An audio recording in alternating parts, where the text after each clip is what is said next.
Okay, my loves, this module is all about identity and self-image. Your self-image shapes every single part of your life. The way you see yourself isn't just a passing thought, it shapes your entire reality. Your self-image influences how you experience life, how you make decisions, and even how your body responds to the world around you. Your self-image plays a role in every aspect of your life. Your self-image is the filter for your experience.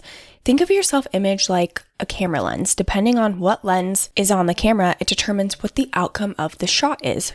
Just like how you see the world and yourself and your experiences. Here's how this plays out in real life. If you look through the lens of confidence and strength and possibility, you apply for a new job, even if it feels like a stretch, because you believe in your ability to learn and grow. Or maybe you step into the gym and try a new workout, focusing on how strong you feel rather than how you look. You face a setback and see it as feedback, not failure. You adjust and keep moving forward. Let's just say you are now looking through a lens of self-doubt, insecurity, and limitations. You don't apply for the job because you assume you won't get it. You convince yourself that you're not qualified enough. Or maybe you avoid the gym or movement altogether because you feel like people are judging you at the gym. Maybe you hit a setback and take it as proof that you'll never succeed, so you give up instead of trying again. The world itself doesn't change, but how you see it does. Your self-image shapes your choices.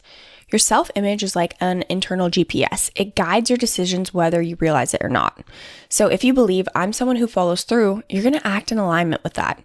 If you believe I always quit things, you're subconsciously proving that belief right. Every choice you make is an extension of who you believe that you are. Next, your self-image determines your happiness. When you feel good about who you are, life feels lighter, easier, and more enjoyable. If you look at yourself as someone who is happy, you are going to act in that way, okay? If you look at yourself as the victim or someone who always has problems, think about those people who always say, I have bad luck. That's because they're literally putting that out into the world and it's coming back to them because they believe that that is who they are. Happiness isn't something you achieve, it's something you create by shifting how you see yourself, okay? What you believe about yourself becomes true.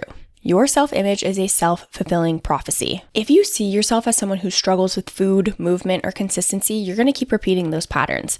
If you shift to, I'm learning to trust my body and take care of myself, your actions will start aligning with that identity. Your mind is always going to look for the proof to confirm what you already believe, okay? It's always searching for evidence. Your self-image fuels success. How far you allow yourself to go in life directly ties to how you see yourself. If you believe that you're someone who is capable, resourceful, deserving, you're going to chase those bigger opportunities. But if you believe that you're not ready or you're not enough, you're going to hold yourself back before you even begin. Your level of success will never surpass your self-image. Your self-image affects your mental resilience. A strong self-image acts like a mental anchor, which will keep you stable when life feels chaotic. If you see yourself as strong and grounded, you'll move through stress with ease and clarity. If you see yourself as someone who always spirals, you're going to struggle to regulate your emotions. Resilience starts with how you see yourself. I hope you're picking up on the pattern here, okay? Your self-image determines how quickly you bounce back. Resilience is your ability to recover from setbacks, and it all starts with your self-image. If you see yourself as someone who can handle challenges, you're going to keep going. But on the other hand, if you see yourself as someone who always fails, you're just going to continue to stay stuck and give up, right? The way you view yourself determines how you handle life's challenges. Your self-image also drives your motivation. Your level of motivation is directly tied to what you believe about yourself. If you see yourself as a disciplined person, taking action feels easy because that's just who you believe that you are. If you see yourself as someone who can't stick to things, you're going to struggle to follow through. Your self-image is the foundation of your drive and consistency. Again, I hope you see how impactful self-image is on everything, okay? Lastly, your self-image affects your body and health. Your beliefs about yourself shape how you take care of your body, not just in the way you eat or move, but how you speak to yourself, the energy you carry, and the way you show up for yourself daily. Your actions follow your identity. If you see yourself as strong and capable, you're naturally going to make choices that support that belief. You'll move your body because it feels good, not because you have to. You'll eat foods that fuel you, not as a form of control or restriction. You'll honor rest when your body needs it instead of forcing yourself to push through. If you identify as someone who is bad at being healthy, you're unconsciously going to reinforce that belief through your habits. You might skip workouts because deep down you don't see yourself as an active person. You might fall into an all or nothing mindset and you'll tell yourself, what's the point if you're not perfect? You might ignore your body's signals because you don't trust yourself to make the right choices, okay? Self-image is so important to understand, okay? And it's not just about how you see yourself in the present. It's made up of 3 key parts that shape your behaviors, confidence, and the way you care for your body. Number 1 is self-concept, how you see yourself right now. Number 2 is your social identity, how you believe others see you. And 3 is the self-ideal, the version of yourself you want to become.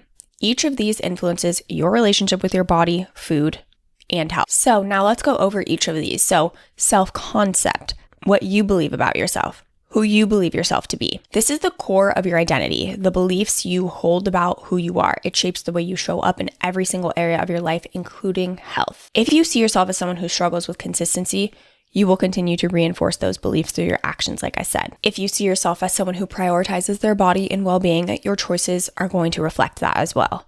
If you've been telling yourself that same story about your bodies for years, you will continue to live out that story unless you rewrite it. Your body follows the identity you create for yourself. If you shift your self-concept to someone who listens to and supports their body, your habits and mindset will naturally align with that. Next is the social identity. This is how you think others see you, and it can deeply influence your confidence, choices, and how you show up. If you believe that others see you as someone who is strong, confident, and disciplined, you're going to embody that more naturally, and that will dictate your actions. Example, if you believe others judge you for your body, food, choices, or lifestyle, you're probably going to hesitate to go to the gym or show up and take action for yourself. The way you perceive how others see you is often a reflection of how you already see yourself. 2 people with the exact same body can walk into a gym. One believes that they actually belong there and walks in super confidently, and the other one believes that they're being judged and feels anxious.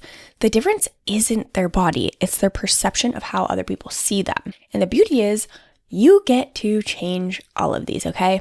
Lastly is a self-ideal, who you want to become, okay? This is the version of you that you're striving for. Who do you want to be in relationship to your body and health? How does that version of you think, act, and feel? What habits align you with that version of you, okay?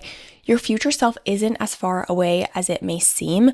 The only thing separating you from them is your current beliefs and behaviors, okay? If you want to be someone who has a healthy relationship with food, start making decisions as if you are already that person. If you want to feel confident in your body, practice carrying yourself and speaking to yourself as if that confidence is already yours. When these 3 parts of identity are aligned, everything is going to shift, okay? And the beauty is you get to control all of them. Yes, even how you believe people perceive you, okay? You will literally never know how people feel about you, okay? Even if someone comes up to me and says, Ashley, I'm obsessed with you. I love you so much. I am obsessed with you, blah, blah, blah. They could go and talk shit about me behind my back. I will have no idea. Or they could literally even tell multiple people that they love me. But again, we will never know what's actually going on in their brain. So we might as well use this to our advantage and assume that how people perceive us is positive and not negative, okay? I want you to start seeing yourself as someone who takes care of their body. I want you to believe that others are also seeing you as confident, strong, and capable. And I also want you to take action in alignment with the person you're becoming, okay? This is how you are going to create true body freedom and lasting change. It's not about forcing yourself to be different. It's about stepping into the version of you who already lives that way. And you can start embodying that now. Okay, why this even matters and why we're talking about it. Your self-image is the root of everything. Your confidence, your habits, your body, how you show up, okay? And your ability to create body balance. If you see yourself as someone who is struggling, always starting over, or never getting where you want to go, you're going to continue to experience that reality.